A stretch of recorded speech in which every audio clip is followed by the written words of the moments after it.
बिस्मिल्लाहिर्रहमानिर्रहीम। अस्सलाम वालेकुम वरहमतुल्लाहि वबरकातुहू। मैं हूं आपका मेज़बान जाबिर खान और आप देख रहे दर्स अमन मीडिया। आज हम बात करेंगे कि कुछ लोग पहले गलती करते हैं, फिर उसके बाद जब वो तौबा करते हैं या रुजू करते हैं तो हम उनको इतनी इज़्ज़त देना शुरू कर जाते हैं जो गलती कर ही नहीं चुके होते हैं, और ऐसे लोगों की दिल आज़ारी शुरू हो जाती है। मतलब जो शुरू से दीन इस्लाम पर अमल करने वाले हैं, उलमाए किराम और दीन का अदब करने वाले, एहतराम करने वाले और कुर्बानियाँ देने वाले हैं, उनको हम नज़रअंदाज करके जो नए लोग जो पहले गलती कर जाते हैं और उसके बाद वो तौबा या रुजू करते हैं और हम उनको इतना सर पे उठा देते हैं। जैसा हालिया दिनों में शफीउल्लाह बुनेरी जो हज़रत मौलाना फजल रहमान साहब की मुखालफत में बहुत बातें किया करता था और बहुत गालियाँ बकता था, उसने कुछ दिनों पहले तौबा की हैं इस बातों से। इससे पहले एक और हालिया दिनों में इमाम मंजर जो एक पश्तो माशरे का शायर हैं, उसने जन्नत के बारे में कोई बैत भी की है और कुछ नाज़ेब अल्फाज इस्तेमाल किए हैं। तो उसने भी कुछ दिन पहले रुजू करके तौबा की हैं और ईमान की तजदीद की हैं। इससे पहले एक और मौलाना तकरीबन हज़रत मौलाना उस्मान साहब नाम के उन्होंने एक फ़िरके के बारे में कुछ कहा था, फिर उसके बाद उन्होंने उलमाए किराम के कहने पर रुजू कर लिया।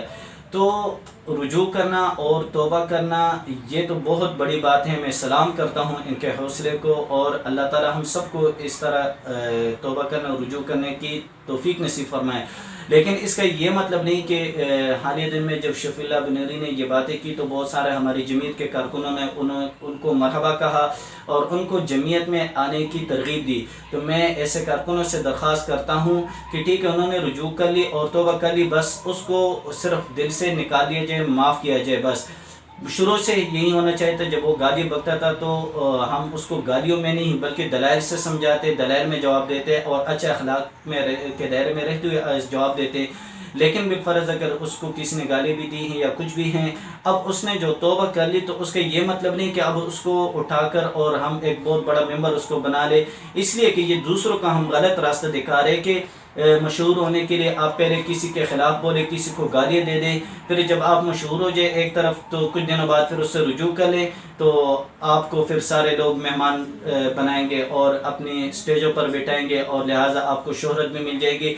और जो लोग शुरू से कुर्बानियाँ देने वाले हैं और उलमाए किराम के एहतराम करने वाले हैं, फिर वो नज़रअंदाज हो जाते हैं और ऐसे लोगों को हम स्टेजों पर बिठाना शुरू कर देते हैं। तो ये तो फिर शोहरत हासिल करने का आसान सा तरीका हम ईजाद कर रहे हैं कि जब भी आपने शोहरत हासिल करनी तो एक रास्ता ये भी है कि पहले कुछ मुखालफत की बात कहें, फिर उसके बाद रुजू करके आपको सर पर उठा लिया जाएगा। तो मैं फिर तमाम कारकुनों से दरख्वास्त करता हूँ कि इन्होंने अगर रुजू कर ली, तौबा कर ली, बस ठीक है, उनको माफ़ किया जाए। बाकी इनको इतनी अहमियत नहीं दी जाए ताकि दूसरे लोगों को गलत रास्ते की मोहलत हम न दे सके। वस्सलाम।